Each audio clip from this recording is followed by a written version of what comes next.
Use o link na descrição para comprar seus livros na Amazon. Por que Marx é tão mal falado e por que existe até uma teoria da conspiração em volta dele, da destruição da família, que é o marxismo cultural, todo esse papo? Como que chegou nesses argumentos? É aquilo, né? A gente vai recebendo ideologia dominante que é produzida pelos veículos de comunicação, pelos livros didáticos, pelo cinema, Olavo, um abraço. Um grande abraço aí. Olavo está 8 meses sem fazer nenhum pronunciamento. Eu estou ficando preocupado com o nosso herói do antitabagismo. Tô com saudade do programa dele, faz tempo que eu não escuto. Não, eu também tô com saudade.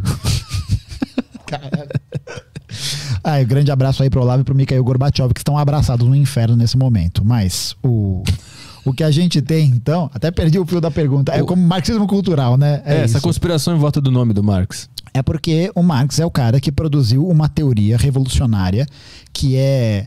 Eu vou falar aplicável, mas não é um bom termo, né? Porque parece que você pega uma teoria e aplica como uma receita de bolo. E não é isso. Uhum. Mas é uma teoria que, a partir da análise da materialidade das relações sociais, dá uma nova visão de possibilidade de mundo. Uhum. E uma visão possível, né? É uma visão que... E o marxismo-leninismo ainda, então, é uma visão de organização para isso. Então, se você pega... Eu queria ter te comprado um outro livro, na verdade, que é um dos meus livros favoritos da vida, que é um livro do Lenin, que chama O Que Fazer, mas estava esgotado na livraria que eu fui. E Vou comprar na Amazon. Porra, beleza. E me manda foto depois pra postar. Mas é isso, né, bicho? Eu entendo quem compra. É isso. Mas é um livro muito legal, porque as coisas que o Lenin fala poderiam ter sido escritas hoje. É muito atual. Muito, mas muito atual. Porque ele percebe esse movimento da história, né? Dessa repetição. E aí, o Marx é muito mal falado porque ele constrói essa teoria revolucionária que dá uma possibilidade da construção de uma nova sociedade. Uhum. Ele possibilita isso. Mas ele falava alguma coisa sobre família? Porque os conservadores falam que ele quer acabar com a família e ele quer botar todo mundo contra todo mundo. Lembra? Não, hétero contra gay, branco contra negro. Então, o que ele vai... O princípio central da teoria marxista é justamente a luta de classes, né? E que para a dominação capitalista para ela operar de forma bem sucedida, ela precisa criar desavenças entre as pessoas, né? Por outras questões. E aí a gente tem uma série de valores morais, sociais, que são preservados e feitos pela classe dominante. Qual que é essa classe dominante? É uma classe dominante que tem origem no cristianismo, que tem origem na família monogâmica, que tem origem na família mononuclear, que tem origem na heteronormatividade, que tem origem na branquitude, que tem origem em quem se beneficiou desse sistema. Quem? A cultura europeia ocidental. Mas ele menciona esses elementos? Ou é uma interpretação? Não, é uma interpretação. Mas quem vai falar muito disso é o Engels naquele livro que eu comentei. Ele fala muito. Inclusive o Engels tinha um casamento aberto no século XIX. O cara era muito pra frentex, bicho. Muito pra frentex. O primeiro não monogâmico declarado da história, né? O primeiro que teve coragem. Exatamente. O primeiro que soltou no Twitter, né? O debate não monogâmico. Mas, e aí ele vai pensar essa questão porque essas estruturas são também formas de opressão. São também formas de dominação de uma determinada cultura sobre as pessoas. Não é que o Marx falava, vamos todo mundo ficar pelado e não sei o quê e fazer um surubão, né? Não, ele não falava isso. Mas ele falava que a forma como a família era estruturada, por exemplo, na sociedade patriarcal, é um modelo de família que oprime a mulher não só porque ela é trabalhadora, mas também porque ela é mulher. Porque ela está numa posição social abaixo da posição social cumprida pelo pai, né? Pelo pai de família. Isso é uma tradição familiar abraâmica, né? Uma tradição familiar patriarcal. Ele menciona ele menciona isso, ele fala isso, porque se a gente olhar para a realidade, a gente vai ver que as mulheres ainda hoje sofrem muita violência por causa de gênero. Isso acontece. Disso, né? De a gente ver. Eu vi outro dia uma notícia que me deixou estarrecido, assim. Que foi um pai que matou a filha. Eu vi isso com o soco, né? Por causa do fogão. Bicho, né? É isso, entendeu? Porque queimou a comida, né? Não, porque ela brigou com o irmão, porque o irmão usou o fogão depois dela limpar, e o pai foi sair em defesa do irmão. Aí mas e se ela tivesse errada? O cara deu um soco na filha, a filha caiu, bateu a cabeça e morreu. Por que ele se sentiu legitimado a fazer isso? Porque existe um processo de criação de uma cultura patriarcal que dá essa sensação de poder fazer isso. Entendeu? E aí eles vão contrapor essa ideia. Eles não vão ser contra, por exemplo, a ideia de que as pessoas não podem se apaixonar umas pelas outras, que elas não podem ter relacionamentos heterossexuais. Mas existe uma sociedade que é heteronormativa. Que fala que se você... a Organização Mundial da Saúde até 1990 colocava a homossexualidade, que eles chamavam de homossexualismo, como doença psiquiátrica. Entendeu? Então existe uma linha de normalidade, né? E pensa aqui comigo. Se eu consigo estabelecer uma linha do que é normal, então eu consigo estabelecer uma linha do que não é normal.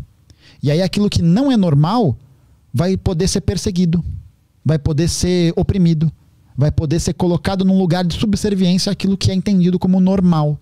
Vai ser forçado a entrar na normalidade. Isso, exatamente. Né? Mas o que é ser normal? O que é o anormal? Marx falava sobre homossexualidade? Sobre homossexualidade? Eu acho que ele não chegou a escrever sobre isso, não. Sobre opressão de gay? De gênero, não. Ele tem um livro muito legal, é um livro pequenininho, é um livro dessa finura, chama Sobre o Suicídio. É um livro que ele vai falar e analisar casos de suicídio que acontecem não lembro se é na Inglaterra, em Paris, na Prússia, não lembro onde é que era, mas que ele analisa casos de suicídio de mulheres por questões relacionadas ao patriarcado. Por mulheres que foram, por exemplo, proibidas de estudar, de sair, de ter trabalho, de poder desenvolver uma vida. E isso a pessoa fica maluca, né? A pessoa, ela vai, nessa equação de opressão, ela vai cada vez mais se sentindo acuada, né? Ela vai perdendo essa possibilidade de ser um ser autônomo.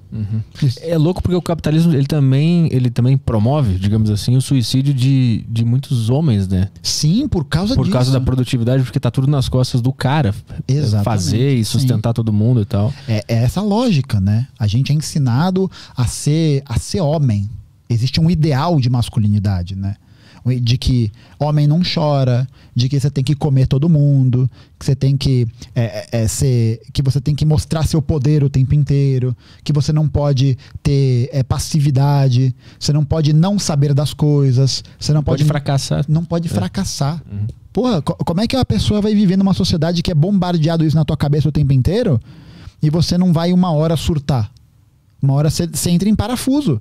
Por quê? Porque você vai ou se reprimir a um nível psicológico tão grande que você vai, sei lá, né, se suicidar, ou você vai virar um escroto do caralho, ou você se você resolver sair do armário, você vai ser assassinado. Você pode morrer. Lembra do pai e do filho que tomaram a lampadada na cabeça na Paulista há muitos anos atrás? Sim. Por quê? Porque eles estavam de mão dada. O que significa isso? Existe um ideal de família, um ideal de comportamento social, um ideal de sexualidade, um ideal de raça, pô. É isso, existe essa idealização. Por que os países europeus vão colonizar os países africanos e asiáticos? A gente sabe por quê. Eles vão fazer isso para poder chupinhar o recurso desses lugares até a última gota. Mas eles não podem entrar falando isso. O que eles vão falar? Nós, europeus, somos um povo muito mais civilizado que os africanos e os asiáticos. Porque eles não têm estados como os nossos. Porque eles não têm as mesmas coisas que os nossos. A biologia darwinista, não, o darwinismo social, que é uma pseudociência inspirada no darwinismo, vai pegar o crânio das pessoas, analisar, medir e falar, o crânio é menor, por isso que ele é sub-humano. Você cria uma legitimidade para o racismo acontecer. Para você justificar ele cientificamente. Numa lógica para justamente promover uma lógica de dominação. Então, a gente fala que a luta anticapitalista ela não pode ser uma luta só contra o sistema econômico. Ela tem que ser também uma luta que vise superar essas questões culturais. Por isso que a gente defende o que a gente chama de luta interseccional, que são o alinhamento dessas lutas. Não dá para a gente falar do fim do capitalismo sem combater o racismo. Não tem como. Não tem como a gente falar do fim do capitalismo sem combater o machismo, sem combater a misoginia que existe na sociedade. Porque o trabalho de reprodução, o trabalho de cuidado da família, portanto, de dependência econômica do pai, fica nas costas de quem? Da mãe, da mulher. A mulher vai ter função social determinada. A mulher não pode fazer certas coisas. Então não tem como a gente falar em superação do capitalismo sem falar em superação também dessas questões de opressão estrutural. E é por isso que os conservadores, eles enxergam isso como uma promoção de guerra de todos contra todos para destabilizar a sociedade e implementar o comunismo e tal. Claro, porque os conservadores vão ser partidários dessas ideias. Vão ser partidários dessa lógica mais extrema ou menos extrema, mas dessa lógica num âmbito geral, porque a sociedade funciona desse jeito. Porque ela sempre foi assim. Então é uma lógica ideológica que lida muito bem com a opressão estrutural. Que não vê problema nela, né? Que não vê uma questão... Ou vê um problema, mas calma, né, pô? Né? Como é que é? Nem todo mundo, né? É isso. Ah, mas não dá pra generalizar, não sei o quê. E eu acho que não é a gente aderir a essa fala, porque é como se a gente estivesse tirando o nosso corpo fora. E entender que a gente reproduz essas lógicas. Né? Eu, você, enquanto homens brancos de um círculo privilegiado não, né? Porque a gente tem o mínimo de humanidade. A gente tem a garantia básica. Isso não é um privilégio. Isso é uma garantia básica de humanidade. A gente reproduz essas lógicas. Se torna um privilégio perante ao que existe. Exatamente. Né? A gente reproduz essa dinâmica. A gente reproduz essa dinâmica constantemente porque a gente é ensinado isso a vida inteira. E aí é todo um trabalho para desconstrução desse processo. Né? E entender que a gente vai errar, que a gente vai falar merda, que a gente vai cometer deslizes ao longo da vida. E o mais importante é a gente não se ater a essa posição de alguém que não erra. Sabe? De alguém que tem a verdade absoluta junto com a gente. Por isso que eu acho que é fundamental, assim, a gente tem que ter paciência com as pessoas que trazem as críticas pra gente e a gente ter paciência para ouvir as outras pessoas também. Outros avisos, para você quiser interagir aqui na live hoje. Tem o link que está fixado no chat para você mandar as mensagens na plataforma do flowpodcast.com.br. Pode mandar as mensagens através das Sparks, que são as moedas lá da plataforma. Você também pode mandar mensagem pela sacocheio.tv, o link também está na descrição.